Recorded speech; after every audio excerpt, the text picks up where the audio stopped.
पिछले एपिसोड में इलियास बाबा और एक जिन्न के बीच भयानक मुकाबला होता है। इस जंग में राक्षा की जान चली जाती है, लेकिन आखिरकार इलियास बाबा उस जिन्न को भी खत्म कर देते हैं। लेकिन इसके बाद शिक जिन्न अपना गुस्सा रुब अल खली के लोगों पर बरसा देता है। जो भी उसके सामने आता है वो उसे मौत के घाट उतार देता है। हर तरफ खून और बर्बादी का मंजर फैल जाता है।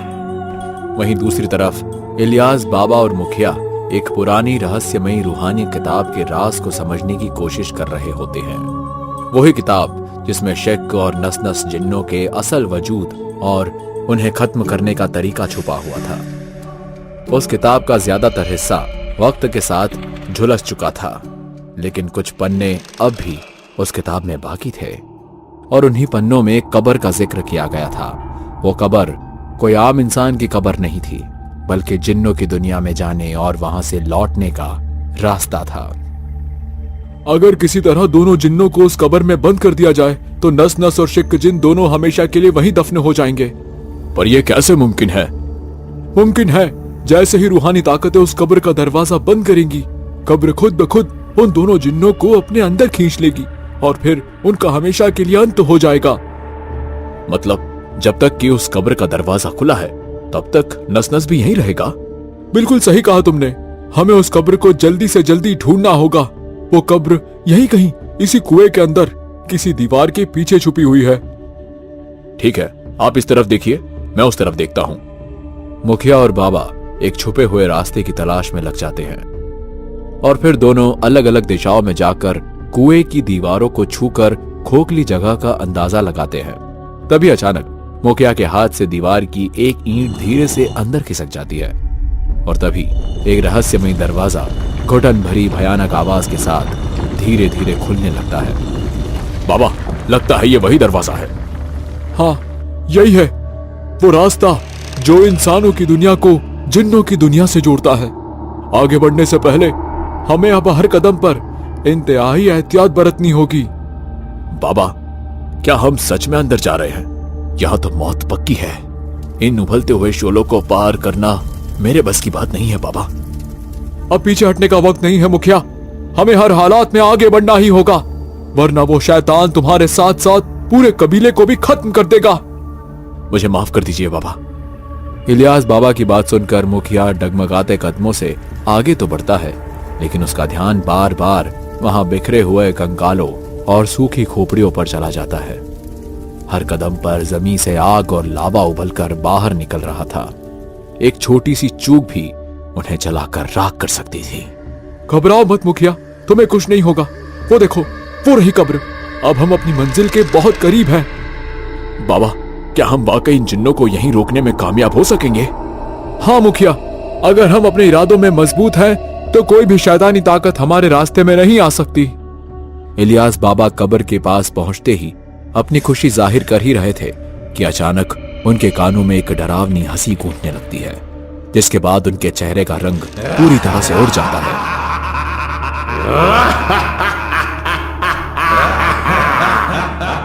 बाबा ने पीछे पलटकर देखा तो नस नस वहां मौजूद था।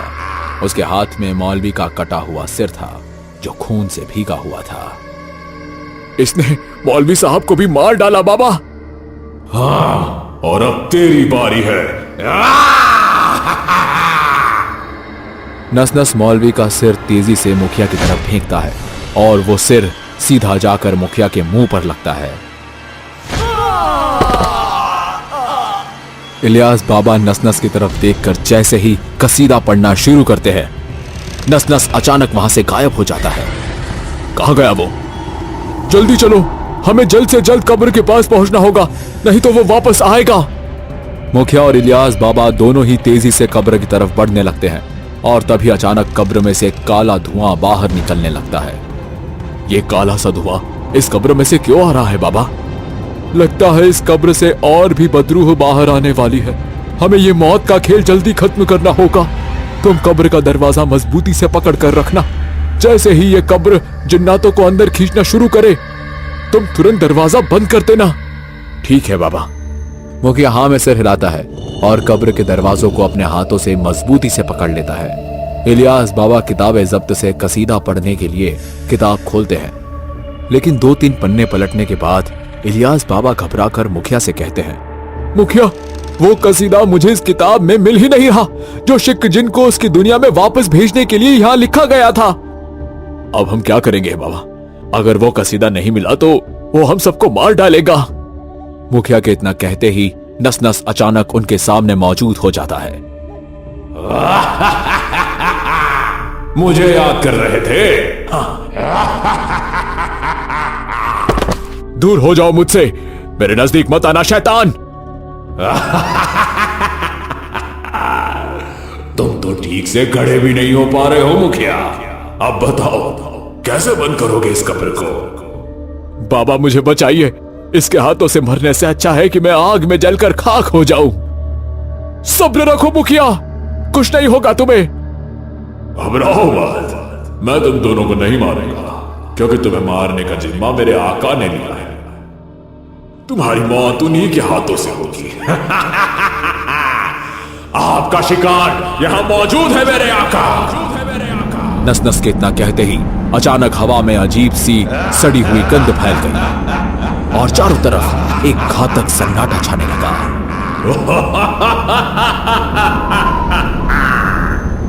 बड़े दिनों के बाद तुमसे मुलाकात हुई है इलियास बाबा। तुम अब तक जिंदा हो। मुझे तो लगा कि तुम अपने पूरे परिवार को खोने के बाद कब का खुदकुशी कर चुके होंगे। अल्लाह के बंदों को मौत का डर कभी नहीं सताता है अजन। उस वक्त तूने मेरा परिवार खत्म किया था और आज मैं तुझे खत्म कर दूंगा। तुम आज फिर मेरे रास्ते में आकर वही पुरानी गलती दोबारा दोहरा रहे हो। लगता है तुम्हारी मौत मेरे हाथों ही लिखी है इलियास बाबा। अब बचकर बताओ इलियास। अगर हिम्मत है तो अकेले मुझसे लड़ शिक, और जब तक हम दोनों में से कोई हार नहीं जाता तब तक तुम मुखिया को कुछ नहीं करोगे।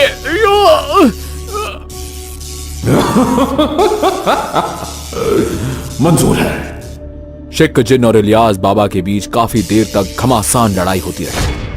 कुछ देर बाद बाबा अपनी ताकत से शिक को कमजोर कर देते हैं, लेकिन जैसे ही वो खंजर से शिक पर आखिरी वार करने ही वाले होते हैं, नस नस धोखेबाजी से बीच में आकर अचानक इलियास बाबा पर हमला कर देता है। धोखेबाज, कायर।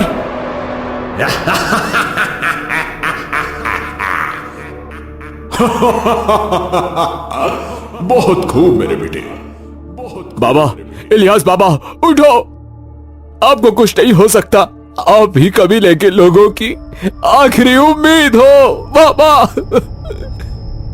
हिम्मत रखो मुखिया, खुदा तुम्हारी मदद करेगा। अल्लाह हाफिज। मुखिया रोते हुए डरी हुई नजरों से नस नस की तरफ देख रहा था। उसकी सांसें तेज हो चुकी थी क्योंकि अब इलियास बाबा भी उसका साथ छोड़ चुके थे। मुखिया बता, कैसा मरना पसंद करेगा तू? मेरे पास एक तरकीब है, क्यों ना हम इसे आधा आधा बांट लें। इसका बाया हिस्सा तुम्हारा और दाया मेरा। मुझे मंजूर है मेरे आका। नहीं, मुझे माफ कर दो, मुझे छोड़ दो, मुझे मार कर तुम्हें क्या मिलेगा? नस नस और शिक जिन दोनों धीरे धीरे मुखिया की तरफ बढ़ने लगते हैं और जैसे ही वो मुखिया पर हमला करने ही वाले होते हैं, अचानक कब्र से कई सारी रूहें निकलकर नस नस और शिक जिन के इर्द गिर्द घूमने लगती है। कौन हो तुम सब? शिक जिन दर्द से कर्रा रहा था। तभी उसके कानों में एक जानी पहचानी आवाज गूंज उठती है। इतनी जल्दी भूल गया मखलूक? तू अभी तक मरा नहीं बुड्ढे। मैं तो पहले ही मर चुका, अब मरने की बारी तेरी है शैतान।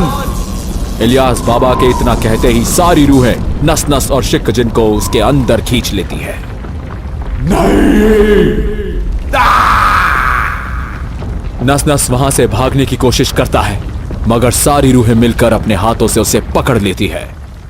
नहीं, नहीं, नहीं, नहीं। जिसके बाद मुखिया तुरंत उस कब्र का दरवाजा बंद कर देता है और फिर इलियास बाबा के साथ बाकी रूहें भी हवा की तरह गायब होने लगती है।